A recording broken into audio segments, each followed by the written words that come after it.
All right, GFFL, how's it going? Got our week 7 kind of wrapping up. We got the rest of this half left, and then we got Monday night. But I think Monday night's a big game for our game of the weekend. We got some stuff going on in the game tonight. But, we always like to start off by thanking our sponsors, Record Sports Cards and Collectibles. And to be honest with you, we're very blessed tonight, Matt. We actually have the owner, CEO, and / commissioner of the GFFL, Mr. Bob Becker. How are you tonight? Fantastic. Happy to be here, boys. Love what you guys are doing with this. Happy to be a part of it and chime in a little bit here tonight. Yeah, man, we're excited to have you and have another take and see what's going on. Honestly, I should put something on this video. It says live from Erie because Matt's in Erie tonight. So this is true. Yeah, I'm kind of ruining the fun here. Matt's up there looking at new properties for the 4th and 20 company, waterfront. You're on the waterfront right now, right? We're looking for a new location. We hit double digit viewership last week, so right. We're moving up. The numbers are trending up, so we're pretty excited about that. But no, man, thanks for hopping on. I know sometimes it's busy. Matt and I only have one kid. I think you have like 13 or something. So it's probably tough for you to get time to get in here. I'm trying to field a baseball team. So, but yeah, exactly. So first off, we just want to start off by Matt and I were talking even before Bob hopped on with us. Man, that DK Metcalf play was so stupid. Like, I cannot get over that play. If you haven't seen that yet, do yourself a favor. Shut this podcast off and go watch that. Yeah, seriously. Exit out and go watch that replay. DK Metcalf chases down Budda Baker from 20 yards behind him. Blows by Russell Wilson in the process. And he just looks like this giant person chasing down a small person. He's like the man bear pig. He's running him down.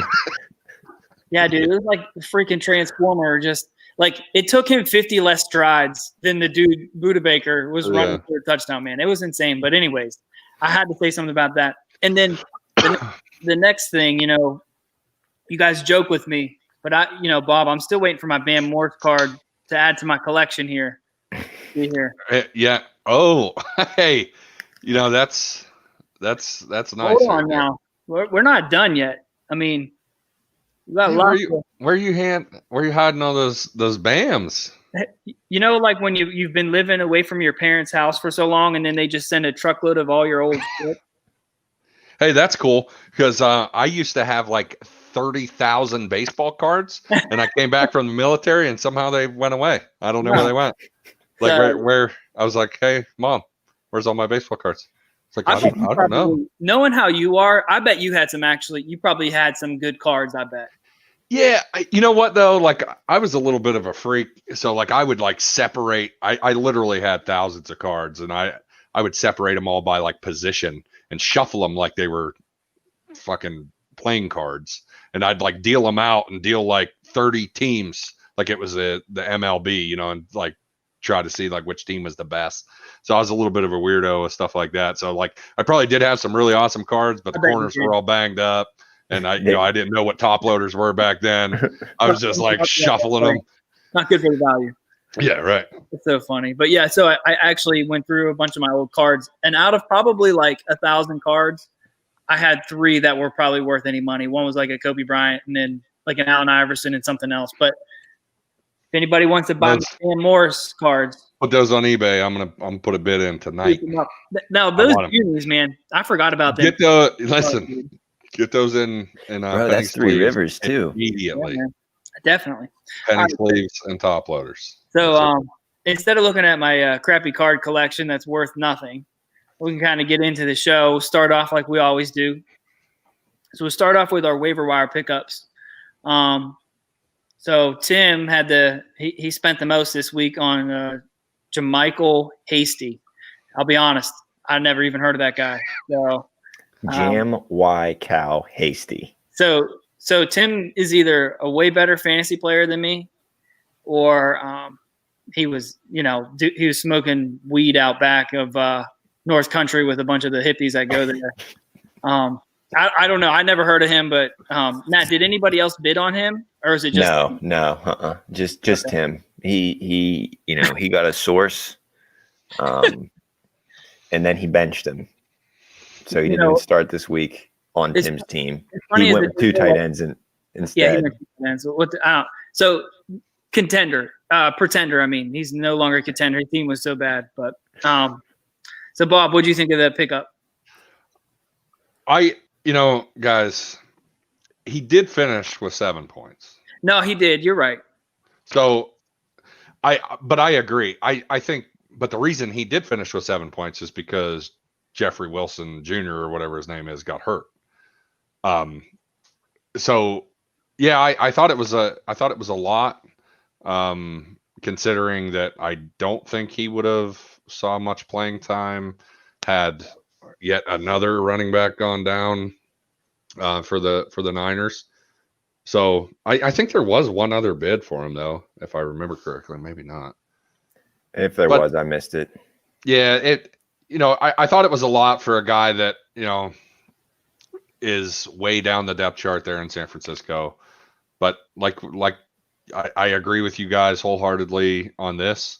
When you want a guy for whatever reason, you go get him. Like, that's why you have the money. That's why we changed to this FOB waiver system rather than going to the, sticking with the what was traditional, sort of waiver order stuff. I definitely like it a lot more than I thought I would. I will say that I'm being hard on Tim for it, but I started Jerick McKinnon in my flex, and he actually got negative 0.1. So if I'm gonna throw him under the bus, I have to do the same to myself. You don't have to do anything like that till he gets his pick. Hey guys, oh, that's an update. His PayPal is fixed. Well, at least it was at one point. I did get paid. In full, or is he making payments? I can't disclose financial information. Using that line of PayPal credit. It's like HIPAA. We can't talk about medical things. Oh my God, that's awesome. Well, at least our constant, making fun of hopefully got you paid. Yeah. All right. So next, I kind of feel like this is probably the best pickup. Jared Cook, $17. I think, Eric got him right. And thought it was a great pickup. I mean, $17, that's pretty good. I mean, it's a tight end. He's not necessarily top 3, but I think you got a good shot with him every week. It's better than like just being touchdown reliant. But I saw him when he was a free agent. And I have Kelsey, so I didn't really want to pay up for that, especially after I spent so much money at the beginning of the season. But I thought that was probably the best waiver pickup that someone spent money on. We'll get into another waiver pickup that I thought was probably the best one, but that's the best one as far as spending money. Matt, what do you think? Yeah, I thought it was a good pickup too. I actually went for a tight end myself this week, and I just because I have Goddard on my IR right now is why I chose to target Richard Rodgers instead. But I did. I like Jared Cook, and I almost put a bid in for him, which I don't think I would have got because I think I was putting it in for 15 as well. So obviously, I like to pick up for anyone with the teams out there that need tight ends, that don't have themselves a Kelsey or a Kittle or a Waller or Andrews or some those elite tier. I think he's serviceable in a borderline top 1 to 2 every week. So I think it's a good pickup. Yeah. What do you think, Bob?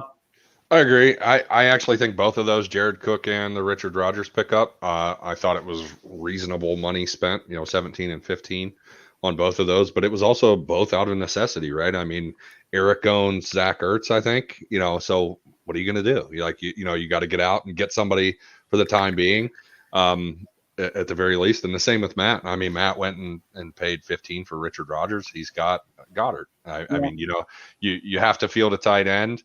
Those are a couple pretty decent options, to be honest, for week 7. We're in week 7 and able to get a couple guys like that should be serviceable, moving forward. Like you said, it's not your top echelon guys, but I definitely am shocked how cheap Jared Cook went. And, honestly, I think as long as he's healthy, I think he's the start every week, unless you have that top 5 guy. But so, I mean, that's a great pickup for him. And then, Richard Rodgers was the next guy on our list. And, Matt picked him up. I mean, you kind of gave us what you thought. I definitely understand it, definitely get it. Not too much money spent on him, so I thought that was a good pickup too. Yeah, I think even if he only plays a couple weeks and then Goddard's in, I still have the same tight end from Philly who Carson Wentz likes to go to his tight ends a lot.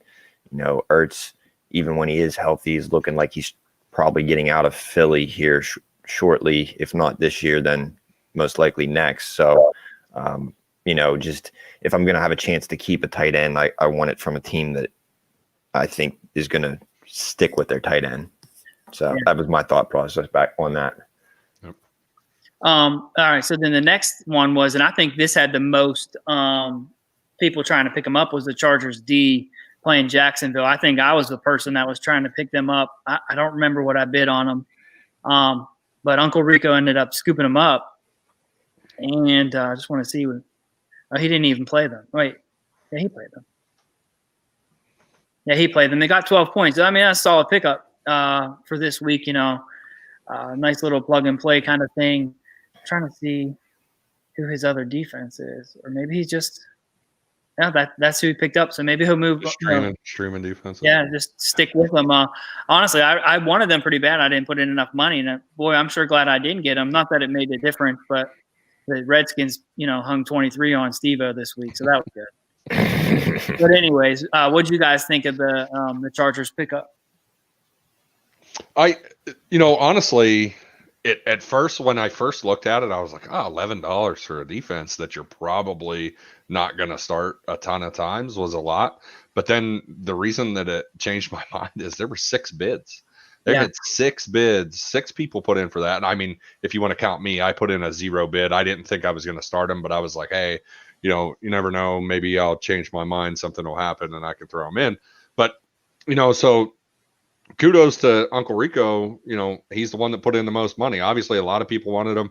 A lot of people were at least thinking about it as being an option for this week. For and, he walks away with them. And like you said, it was a solid play. They picked up 12 this week. So, I mean, can't really knock them. Yeah, and I think the other thing, $11 for a defense, that sounds like a lot, but really we're almost at the halfway point through the season now in week 7. So close enough anyway that if you still have a decent free agency budget left, why not use it? You kind of got most of the early skill players out of the way in the first probably 5 weeks that you're really going to find maybe a stud that wasn't drafted or this or that in my opinion, you're probably not going to find a whole lot of guys barring injuries that you're really going to want to go after and spend a lot of money. So do what you want. Yeah. Then Matt, you had listed on here, maybe you just listed guys that were paid up, but Marcus Johnson, looks like Lance picked him up. It's funny. You could see Lance really working the waiver wire, trying to find something there. And I mean, he's pulling out a win this week, it looks like, but so I don't know what you guys think about Marcus Johnson. I honestly don't know him. I know. That's why I was like, same for me. I don't know who he is. Well, but I'm looking now. Looks like Indy guy. Yeah, I know he's a wide receiver for Indy. So maybe with Ty being what he's done so far this year, I don't know. Well, it also seems weird to me, now that I'm looking at Lance's roster, he also owns Zach Pascal and he also owns Naheem Hines. I don't know. I did $4 for that guy. I think you probably could have got him for -1. Yeah. But, I don't know. I don't know about that, but obviously Lance, and I joke, but I've given Lance a lot of praise over the years. Like, that dude somehow, some way, always seems to be able to find the best out of his roster. Whatever you throw 20 guys on his team, they can be random as ever, and he'll find a way to piece it together and put up points. I mean, he did it last week, and he's projected to score $132 this week. Really, he's trying to rebuild. Like, he doesn't, he's got some decent players for sure, but Yeah. So I kid about that. Yeah. I don't really know who that dude is. I mean, maybe he got a tip or heard something that he liked and decided he wanted to stash that guy. So that's fine. Go get him. Yep. So we're going to move on out of waiver wire pickups. We're going to talk about some kind of like a little bit different is Bob's idea, bringing in some actual just NFL topics. I think maybe the first week we hit on a couple things, but so I think it's kind of a cool idea. But so I guess the big thing with some definite fantasy implications for some teams, Tua getting the starting job in Miami. One of my good friends at work, he's a huge Dolphins fan, and he was as shocked as anybody else. I mean, I don't follow them or anything, but when I came across my phone, man, I walked down the hall. I'm like, bro, what did I miss? I was really thrown off. I don't know, Bob. I don't know if you had the same kind of feelings about that or not. Yeah. So I could probably talk about this for like 40 minutes, and I have many times. It just makes zero sense to me. Like it's just so weird in many different ways. You have. First of all, it's horrible timing. The Dolphins have won 3 out of 4. They're a game out of first place. Not that I don't want to get confused and or confuse anyone and think that, okay, Miami's going to win the division. But the NFL is a weird thing. Something happens to, what if something happens to Josh Allen and he gets hurt and he's out for the season? Then all of a sudden, hey, we're within striking distance. We can do this. The Patriots look like shit. The Jets suck. I mean, you're in the mix. There's an extra team that's going to go to the playoffs this year. What better way, than to, maybe sneak in there, win a playoff game for the first time in a long time, and then I just, not only were they 3-1 in their last 4, Fitzpatrick had like the 7th best QBR in the league. Like, it's not like he's completing 70% of his passes or something like that. Like it just makes zero sense. And I start thinking about like, okay, well, what were the reasons? Because Brian Flores had come out and was talking about like, well, no, Fitzpatrick's our guy. Fitzpatrick's our guy. He's our guy. So were they worried about Tua's injury past? Like, what did that play into it? You can't tell me was he not ready at week 1? But hey, 6 weeks later, nope, he's ready. And then, this morning, I don't want to take all the time because I really am interested to hear what you guys have to think or have to say about this. But Hasselbeck brought something up this morning on ESPN that talked about that he didn't feel like this was a coach's decision. He said he felt like this was coming from above. That somebody was like, hey, get Tua in there. We drafted this kid. We need to see him. So, I don't know. It just, like I said, it just seems super weird to me. Like, did this come from above? And Flores is just a good soldier, as Hasselbeck put it, and just is like taking the blame, saying, hey, yeah, Tua is ready. Or maybe he also brought something else up. He said, what if Tua is just dominant in practice? Like, what if all the coaches are just like, look, this guy's just better. He's just better. But then there's a lot of what ifs. Like, okay, Tua's going to have some growing pains. I mean, Joe Burrow sees it right now. Joe Burrow looks great. I mean, he looks like he's going to be the future face of quarterbacks in the NFL, much like Brady and Breeze and all those guys are now. But like, he's going to have some hiccups. Like, do you really risk like a playoff appearance or potential winning the division for a guy just because you drafted him? I don't know. Seems weird to me. Yeah, Bob. I almost on every different point that you hit, I probably agree with you 100%. I think even if he looks great, like outstanding, which is kind of some of the different things that I heard throughout the week, I just don't know how you justify it, because what if he looks great and then he comes in and struggles game 1, and then you play him game 2? Right. And now game 2, he struggles again. And all of a sudden they're losing games that they could be in. You could potentially break his confidence as a young quarterback early and put him in a really bad position with that franchise as far as the fan base is concerned. Because right now they love him because, they haven't seen him. He's got all kinds of hype, but you're 500 without him in a playoff race potentially. Right. So I don't know. I don't agree with the decision. And the other thing, just to kind of put it in a little bit of a fantasy perspective, if we really don't know what that's going to mean for some of the guys on the Dolphins team. Every quarterback seems to have their guy, whether that be, you look at what Tyler Boyd's doing so far this year in Cincinnati. He's seeing a shit ton of targets, and it seems like that's Joe Burrow's guy.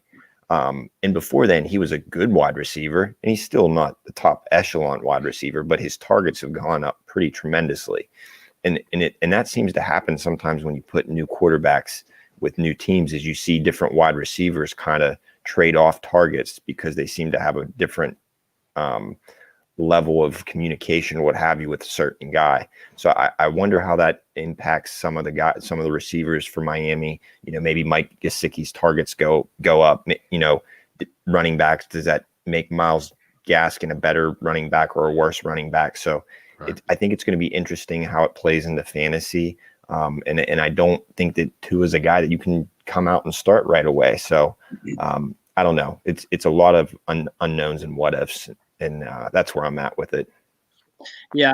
When I talked to my friend at work, I said, that's like so out there. Cause like you think about these coaches, they have just as big of egos as the players. So when you're 3-3 and you're sitting in that division, like you'd think Flores is like, I got a guy that's thrown 70% completions and, the guys love him in that locker room.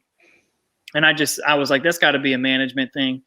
Cause I mean, you're basing it off nothing. He's coming off of an injury.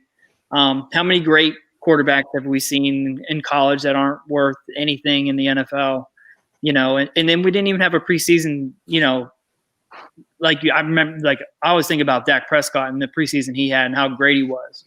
And you can't even base anything off of that. So I was really shocked too.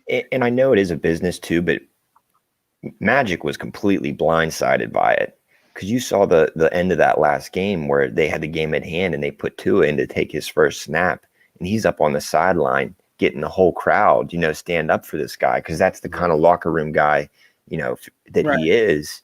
And it seems that whole team was around him. So it does. And from what Bob said earlier about maybe it being a higher decision than Flores, I haven't heard that, but now that's racing around in my mind, and I could really see that.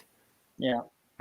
Before we skip ahead, I did want to bring up quick a few more things on this. What's the problem with giving Fitzpatrick 3 or 4 more weeks? Like, why can't we get to week 10 or week 11? And hey, look, you guys stumble down. Okay, now you're 4-7. You're out of it. Okay, 2 is the rest of the way. That makes sense, right? Like, hey, you get a few weeks to see him.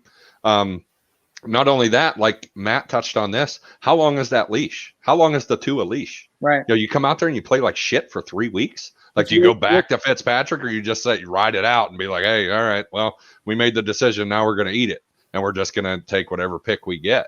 Like, how long is that leash? And also something else a lot of people aren't talking about that I know matters, or I think matters, and maybe it doesn't matter as much as I think it does. Tua is a lefty. That ball comes out the exact opposite way that it does for Fitzpatrick. Those receivers running those routes, those out routes on the sideline, that ball spinning a different way. Like, and these gloves that these guys wear, could catch anything. So maybe it won't matter that much, but sometimes I think it does. I mean, think about how many good left-handed quarterbacks have there been in the NFL? Steve Young, Michael Vick. Wasn't Vick? I think Vick was a lefty. But but and I get it. There's not as many, and I think honestly, at a young age, kids get turned away from the quarterback position probably when they're a lefty. In some places, that are throwing the ball, but I think all those things matter. Like I don't know. It just doesn't seem like a good decision. Yeah, those are all good points. It's just crazy to, like you said, that leash, man. If say they get another 4, 5 weeks, 6 weeks in, and they're still 500, I think even then, you could say, all right, let's see if we can get get a leg up. And if not, it's okay. He's going to get a head start for next season. But right now, you're in the thick of it. I don't get it. But, all right. So then the next one other topic that we thought we kind of discussed was AB back with Tom Brady. I'm I hate this on many levels just because I don't really like Tom Brady. So it's like another weapon for him. I don't, as far as AB goes, I don't think he's a great person, but, I'm always for, someone getting another chance kind of thing. But more importantly, I'm kind of mad because of how much money I spent on Scotty Miller. And that's like just going down the tubes. You bring him in. You don't need no Scotty Miller. Like, that's AB now. So I'm pretty disappointed in all respects. But at least they're in the NFC for like my personal rooting, matters. But kind of bummed all around. But Matt, Scotty balled out today. I know, right? He did. On your bench, right? Yeah, of course. But go ahead, Matt. I'm salty about this right now. Yeah, I mean, I don't know how it plays out. Like, if I don't know the relationships of wide receivers and which wide receivers know each other and don't or whatever, but if I'm Mike Evans in that locker room, I'm probably not very happy right now. Because he seemed to always be a pretty decent team guy. At least you never really hear anything in the headlines about him not being a team guy.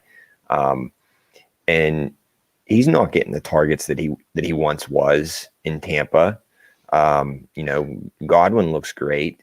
Gronk looks like he's gotten through some of his, to be out of the NFL, not have a preseason, looking like he wasn't even running at game speed or was kind of honestly confused out there at times. That seems to be clicking a little bit more. So you got to think if Gronk is 80% of what he once was and continues to be that for the rest of the season, that's probably where Brady's trust is going to lie. How pissed is Brown going to be if he doesn't get his targets? I just think for as good as that offense looks right now, there's almost more risk with bringing him in than the reward necessarily warrants. Ronald Jones looked great without Leonard Fournette. Fournette played today. He looked pretty good too. So you got two running backs there. You're pretty set at the tight end position. You got wide receivers. I don't know. I think he's probably still has the skill because you can say anything you want about Aaron or about AB, but he's always had that work ethic on the field and off the field. It seems to always be there, but I just don't see it being worth the risk as an organization personally. Bobby? To me, honestly, this smells like Bill Belichick all over it, right? I think Tom's been around Belichick for so long that I think they see an opportunity to sign a guy probably for next to nothing because they're gonna make it a very heavy incentive based salary. It's going to be kind of like the Cam Newton thing in New England, where hey, look, we're going to bring you in and see what he's got. And yeah, like Matt said, he's a hardworking guy. He's always had great hands, like he can catch. But honestly, I think the dude's batshit crazy. Does he start complaining when he doesn't get the ball? Or is he just finally like? And I agree. I'm glad he's getting another chance, but does he take advantage of it? Does he shut his mouth and just essentially shut up and color and get it done and whatever. So I don't know. I just think it's just another added weapon in a case of like, hey, if somebody goes down, we got even another guy, and it's not costing them much of anything. I mean, you make a good point there, Bobby. I know it can't cost them anything because when they signed Fournette, they did the same thing and they had literally almost zero cap space left at the beginning of the season. So they're paying in pennies. They have to be. Right.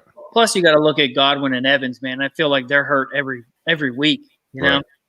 I guess you guys maybe think about a couple other points other than me being completely selfish. But one thing that I kind of, as I reflected when you were talking, was I'm almost positive at some point that was brought up earlier in the season, whether it was before the season started or within the first couple weeks, about bringing Brown in. And I swear I read somewhere that there was some kind of either report or Arians flat out came out and said, I don't know if I want to bring him into our locker room kind of thing, Mm-hmm. So, and I'm pretty sure him and AB were there together at some point. Maybe I'm wrong. Maybe it's too far out, but obviously he has connections with the Steelers, being a coach there, so he knows. So I mean, and I think Matt, Matt made some great points, but I'm thinking about like Scotty Miller, and yes, he's on my team. Yes, I spent a lot of money on him, so you take this as you will.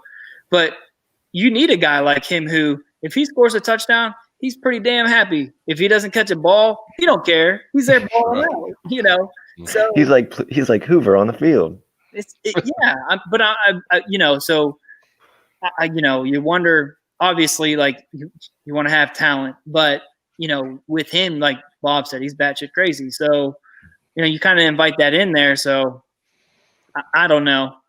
I could see him more as a better fit with Seattle, maybe. But hey, just because I don't like Tom Brady, I hope it doesn't work out. But hey, we'll see what happens. The only thing that I will say is, and maybe because he doesn't carry the clout that he once did, but I haven't seen all the Twitter and the antics and the Facebook and the Instagram and all the posts that he did between signing with the Raiders and signing with New England and talking to people and this and that. So maybe somebody somewhere was able to get his mind, I won't say right, but right enough to be like, hey, fucker, like, this is your last chance. Right. And you don't have much else going on outside of football. I mean, maybe he does. I don't know the guy, but if you want to play football and make some money, like, this is the only way you're going to do it. And this is the only shot you got left, because if you fuck this one up, no one's touching you ever again. And I thought that would happen when he went out of New England, but right. So I don't know.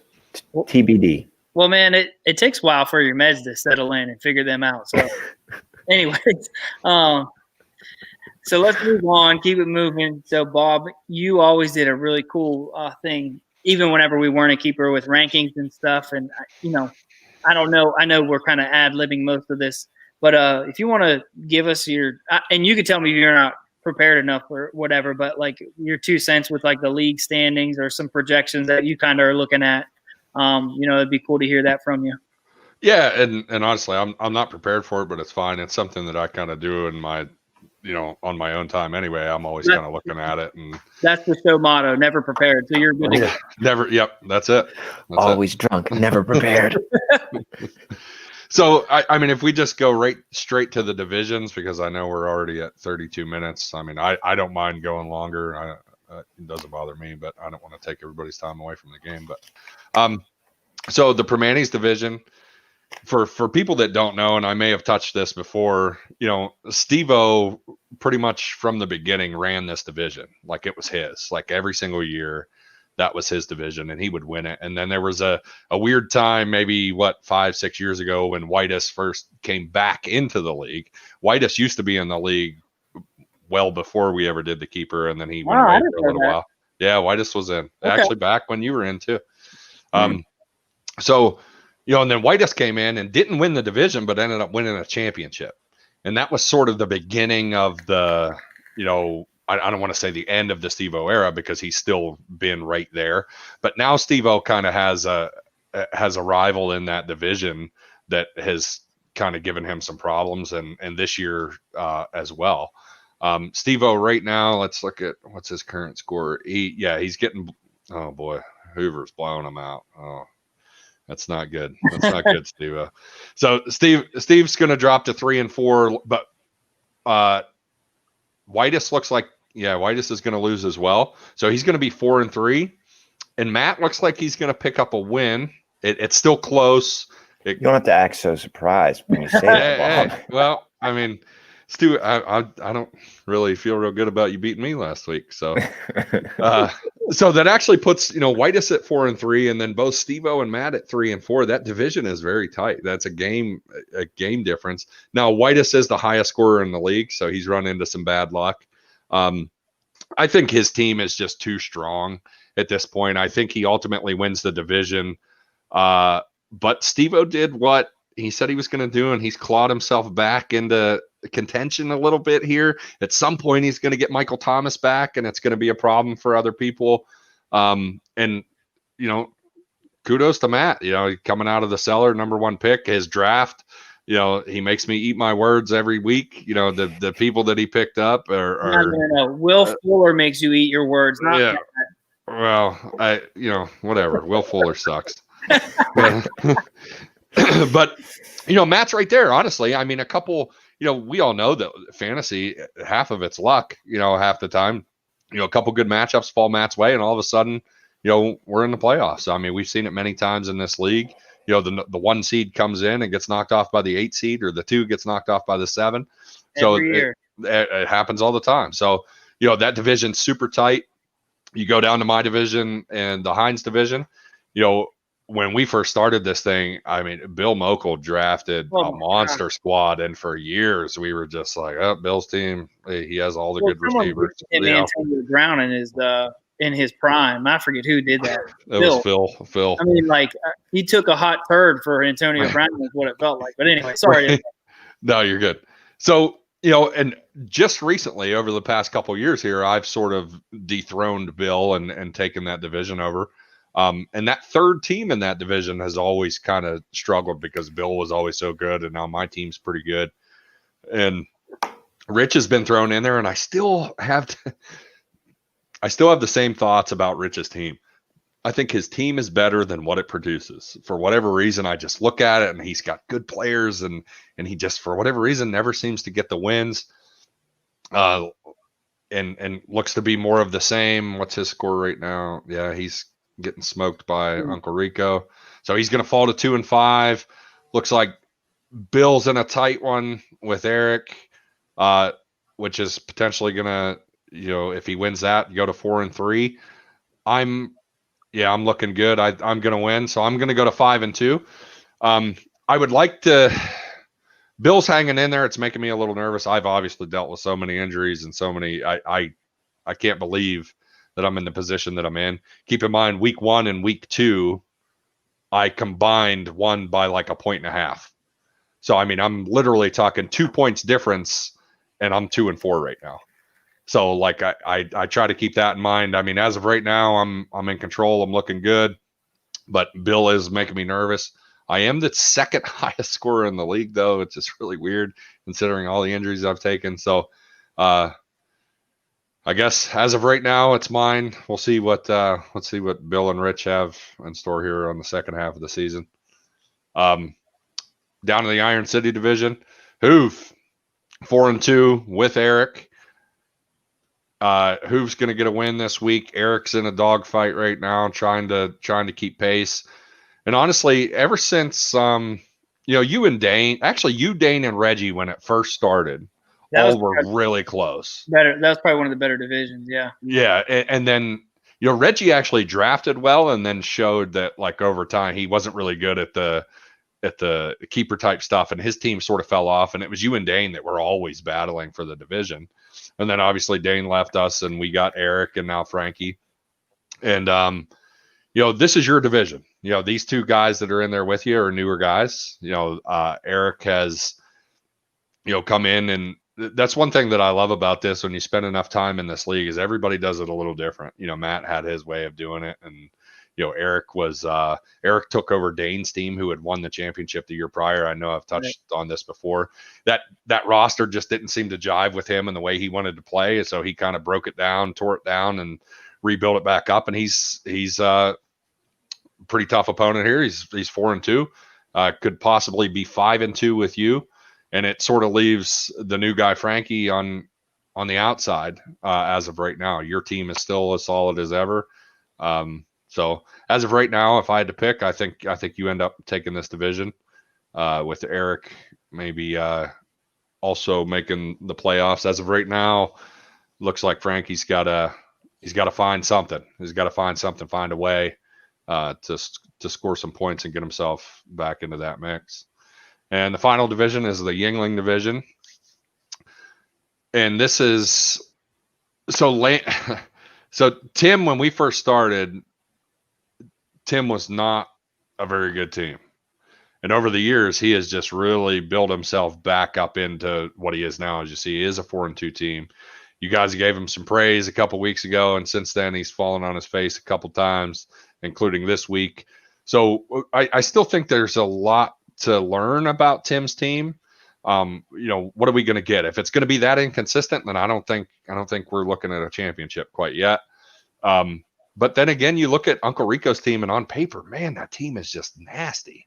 Like, it's so disgusting. And like, how are you 2-4? Like, I don't understand. So I do actually think that Rico makes a big push in the second half here. I think he puts a stranglehold on that division, and don't count Lance out. It looks like he's getting back to 3-4, where he's going to be a game behind Tim. I would think, looking at Lance's roster, that I think this is finally the year that Lance is done, that he's not going to make it. I mean, he's made the playoffs almost every year. I would say that right now, I think this is finally the year. Maybe Tim squeaks in. I'm not sure. I mean, his team has looked really good at times, like top scorer good, and then it's been bottom scorer good a couple times as well. So that inconsistency scares me with teams a lot. So how many games do we play in a regular season? I can't remember. 13. So 13. This after this week, we're actually over halfway. So I mean, like, Tim only needs 3 more wins. I always say it's a race to 7. So I mean, he's put himself in a good position. But I'll tell you what, Russell Wilson is a good deodorant for everything. The stinky lineup. Agreed. And yeah, that's true. You get to 7. I've never seen a team get to 7 wins and not make it. Yeah. I mean, 6 is the like, if you get to 6, you got a chance. Yeah. Depending on if the chips fall, in your way. And that, yeah. I mean, Rico's got to win 4 out of the last 6 to get to 7. He's in a hole. Yeah, it's tough. And honestly, a couple times you get unlucky, and good thing for us is that Rico never has any draft picks. So that's what I was gonna say. You were talking about right? Yeah, he trades them all away. So to think about his record and how many he's got to win, like he's got to run off, like, oh man, that could be bad news, man. Yeah, this is when I start doing that math. Like Frankie and Rich right now are the 2 teams in the biggest hole. You guys have to win. You got to win 5 out of the next 6 to get to 7. You got to win 4 out of the next 6 to get to 6, and then you're still not guaranteed to get in. There's a lot of good teams in this league. The way we set it up, honestly, I always say it like I got lucky. The 8 keepers was kind of a crapshoot on my end a little bit. I mean, I did a lot of research and things, and I just didn't want to be like everybody else where, we keep 2 people. Like, what is that? Right. Yeah. You could almost redraft those same 2 people every year if you wanted based on where you draft. So 8, it's a little more strategic. It's fun. And honestly, I just throw this out there. I would love someday to go the full way, full dynasty. Just get it done. Full dynasty, just a rookie draft rather than a rookie/veteran draft. Obviously there would be a lot of work that would go into that and a lot of things we'd have to discuss, but which scares me, which I think would scare a lot of people. But I think eventually I would love to see it. Yeah. Well, that's actually a great segue into our next portion here. We got a state of the league from the commish. We only had a couple questions. I don't know if, I know we're getting up to 45 minutes, but, it's not like we have you every week. So one thing, I guess, is there any foreseeable changes to the league, to rules, to, anything, are you hearing any requests from other owners as far as changes, anything like that in the works or just being talked about already? No, I mean, I'd like to think I'm pretty open to anything. A lot of times when people have a problem with something, they text me. They don't have, I'm open. I've always been, when I started doing this, I've always wanted it to be not just my way. I don't want to do things just because I like it. I want the majority to like it. So for the new guys, Matt, like we vote on everything. Like my opinion on something doesn't matter any more than yours or anybody else's. And I think that that's the best way to do it, to get the majority vote. Like what do we want as a league?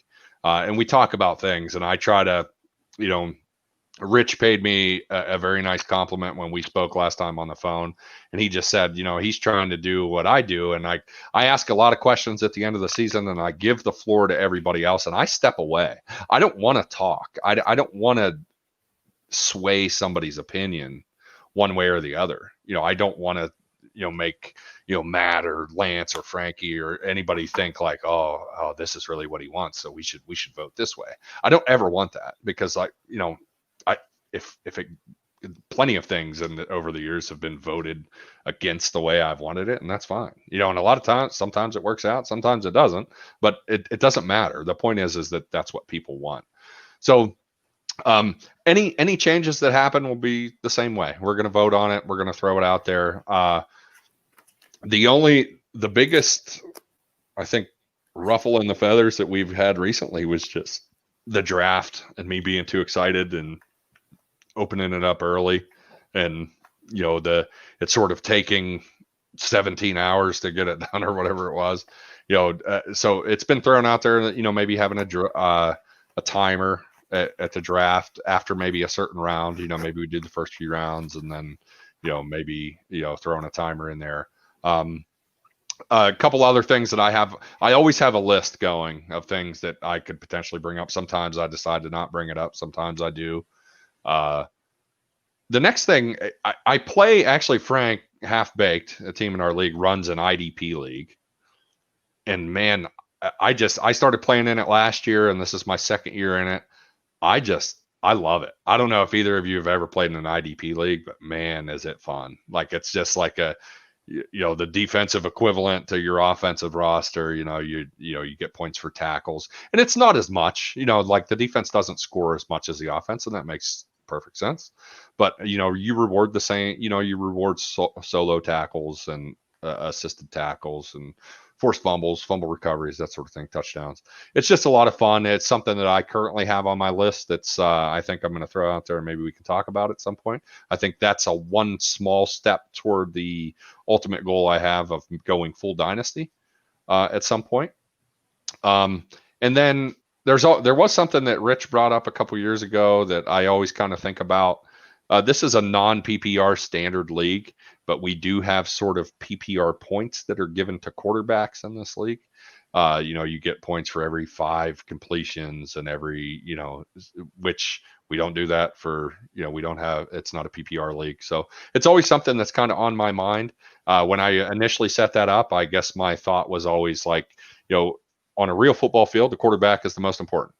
So in fantasy, the quarterback should be the most important. So like they get a little bit of an edge in points, making that quarterback position, important. But other than those few things, the last few years have been rough, and I've sort of been down.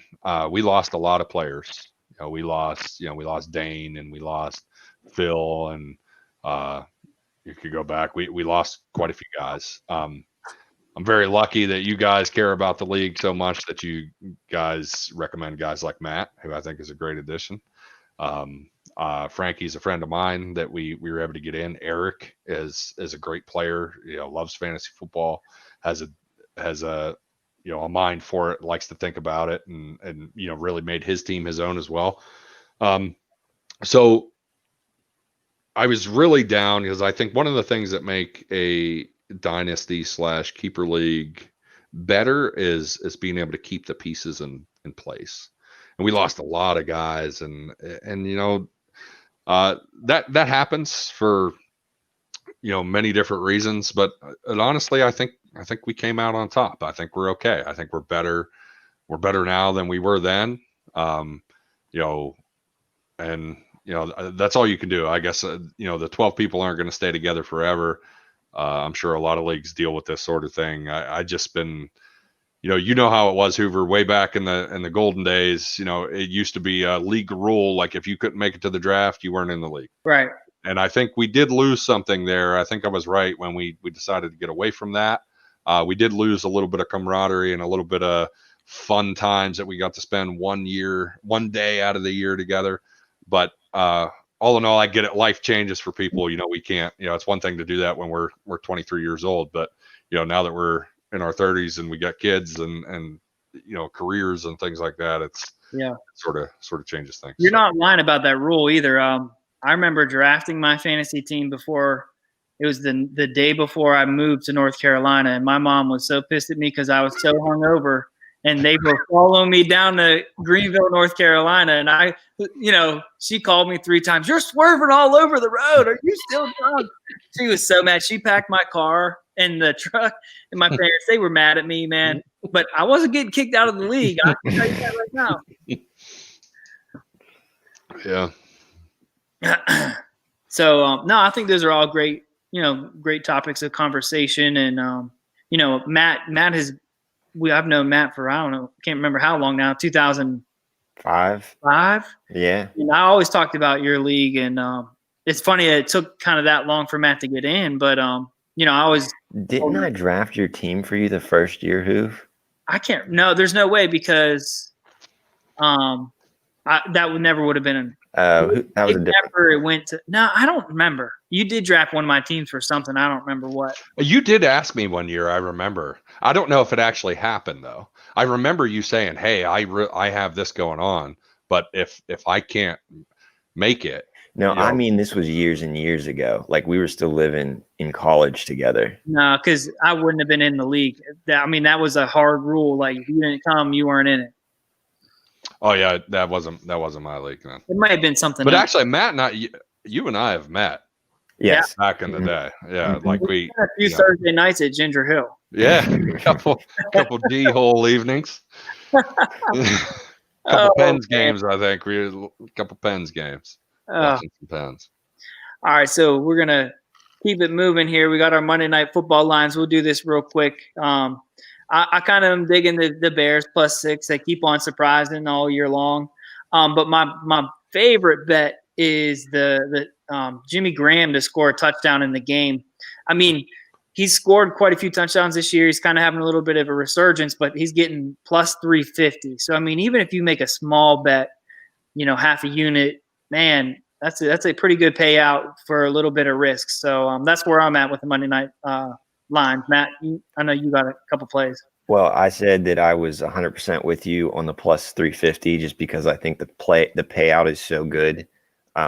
When you look at all the different players that could potentially score, he has the best payout percentage-wise, I'd say. So most bang for your buck. The other line that I like is I like Big Dick Nick to throw 2 touchdowns.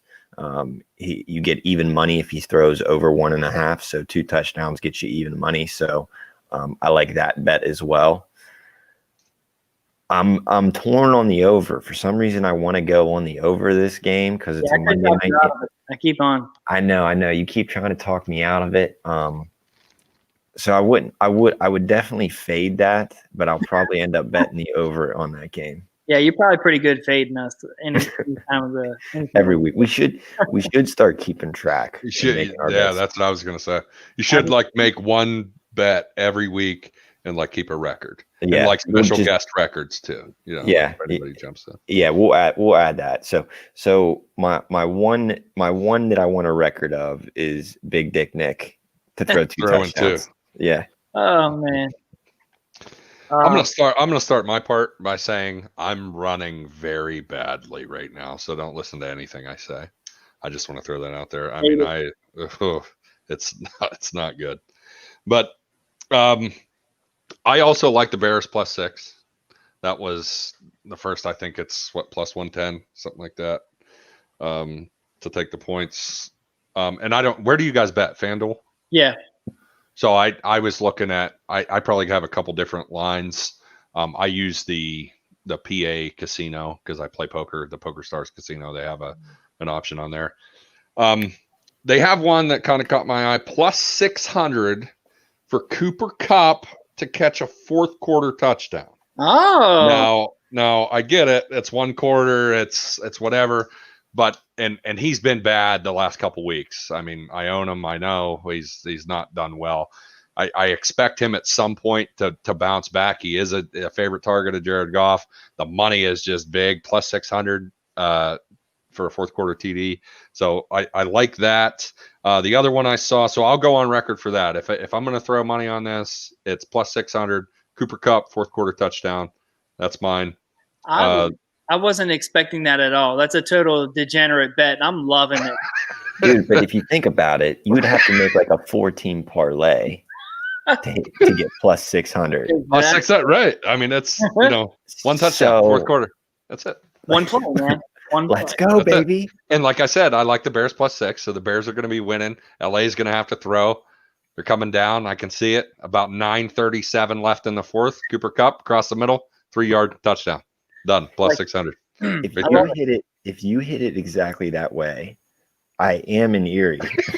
So I'm finding your house. No, we're going out. The nearest casino. We're going. Yeah, we're going for sure.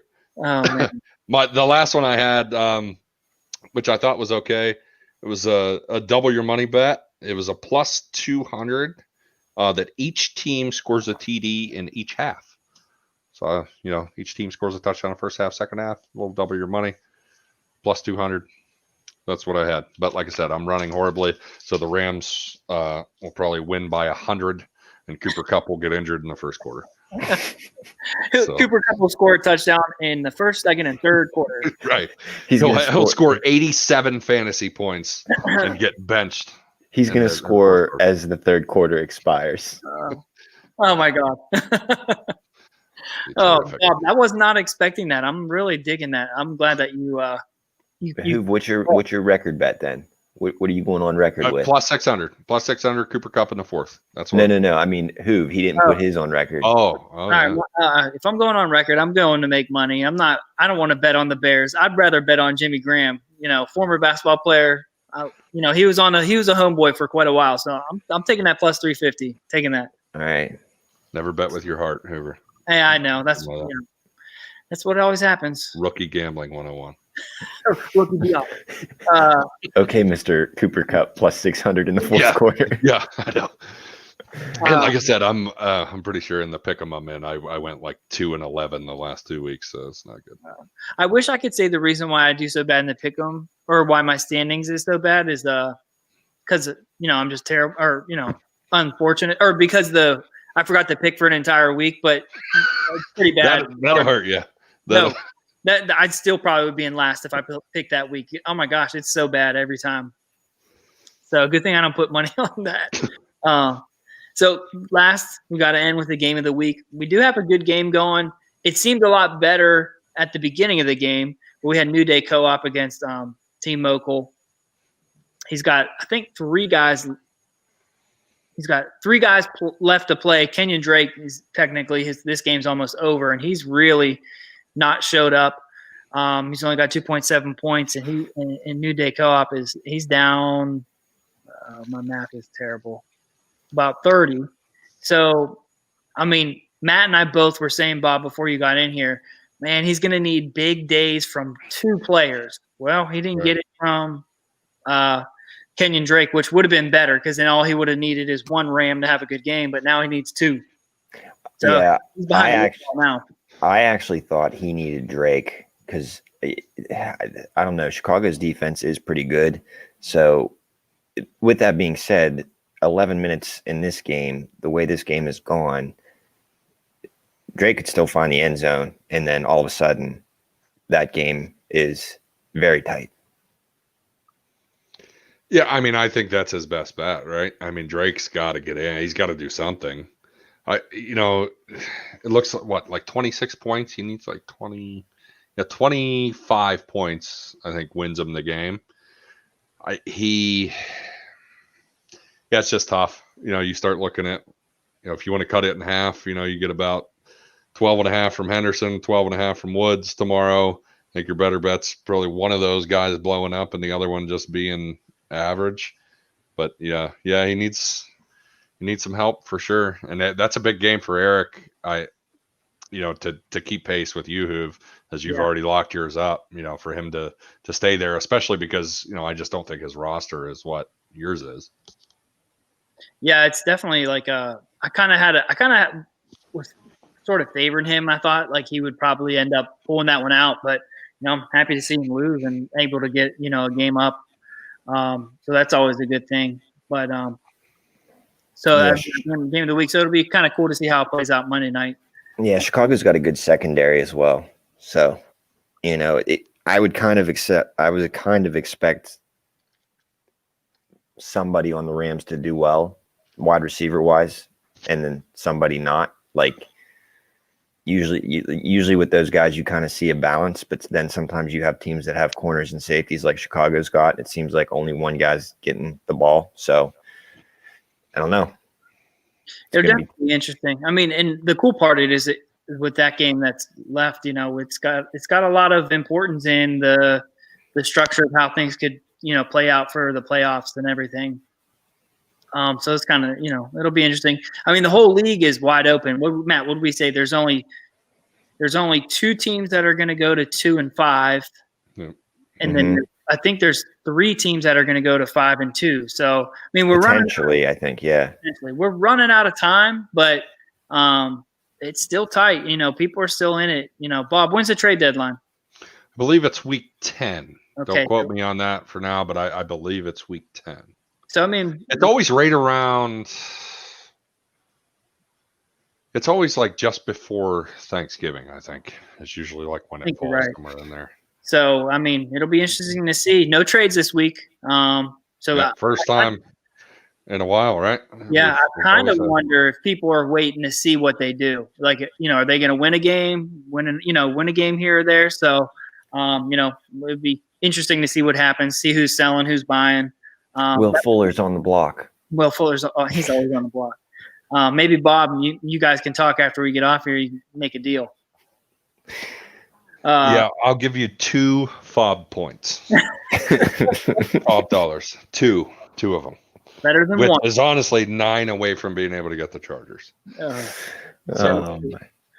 right. Well, we are at an hour, a little bit long, but so much fun. Totally worth it. Yeah, agreed. Bob, thanks for getting on with us and taking the time to hang out. And, I don't know if you have any last words or anything like that, but appreciate you coming on. Yeah, thanks, boys. I just want to say thank you to you guys. I hope everyone in the league is watching this. I know we haven't gotten feedback from everybody. I think we counted before we started, and I think we know of 8 people for sure that check this out. I mean, you guys take time out of your day to do it, and I know that you're normally talking and anyway, so it's not too much of a burden. But I'm just happy to be a part of it. I appreciate you guys. Like, you guys are one of the big reasons that make this league so great, and I think we can all agree that this league has always just been a little bit different than any other league you've ever been in. People are active, people talk, and sort of mix things up. So I appreciate what you guys are doing. Keep up the good work. And honestly, anybody else in the league who wants to be a part of this, you guys need to get in and talk. I think it allows, in a time that we don't get together every year to draft, it allows people to get to know different personalities in the league and get to know other people and just hear what their thoughts are. Like I said, I've always kind of taken the stance of my opinion doesn't matter any more than anybody else's. I just sort of run the league and set it up and let you guys know when it's time to do this, that, or the other, But yeah, you guys are just one of the many reasons that make this great. So I appreciate what you guys do. Thanks for having me.